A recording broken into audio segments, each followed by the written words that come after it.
همه چیز از این شب لعنتی شروع شد. در خونه را چه باز کردم، بوی تلخ و سوختگی و سرما و پیچید توی صورتم. وسط خونه سامان عشق زندگی مثل یه مجسمه بیجون روی صندلی راک نشسته بود. یه لحظه همه چیز ایستاد. نه نفس، نه صدا، قلبم بود چه داشت تو سینم میترکید. رفتم جلو، دستشو گرفتم، یخ کرده بود. اونجا بود که فهمیدم دیگه. بعد از یه روز سخت کاری خسته و کوفته برگشتم خونه. دلم خوش بود که شوهرم سامان منتظرم نشسته. اما یه تصویر عجیب دیدم. سامان روبروی شومینه روی صندلی راج خوابیده بود. آروم جلو رفتم بیدارش کنم، اما هر کاری کردم بیدار نشد. با ترس دستشو گرفتم، سرد بود. قلبم فرو ریخت.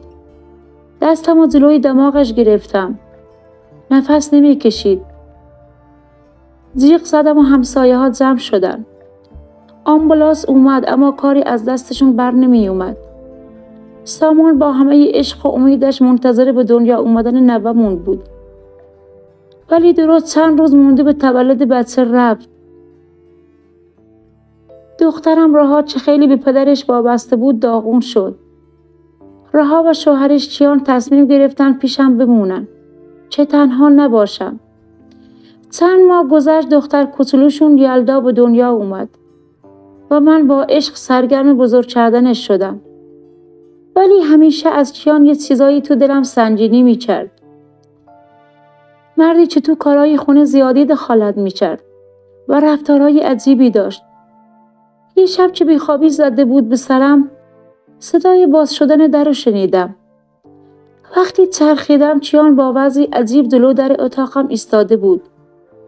فهمیدم چه نیتی داره. وحشت زده جیغ کشیدم. رها اومد، شوهرشو گرفت و نشوند. میخواستم زنگ بزنم به پلیس، ولی رها التماس کرد که این کارو نکنم. گفت کیان مواد مصرف کرده، حالت عادی نداره. دنیام خراب شد. باورم نمیشد مردی که پدر بچه نوام بود اینطوری باشه. کیان را از خونه بیرون کردم و به رها گفتم تا چه میخوای این حقیقت رو پنهون کنی؟ رها گریه میکرد، میگفت هنوز دوستش داره.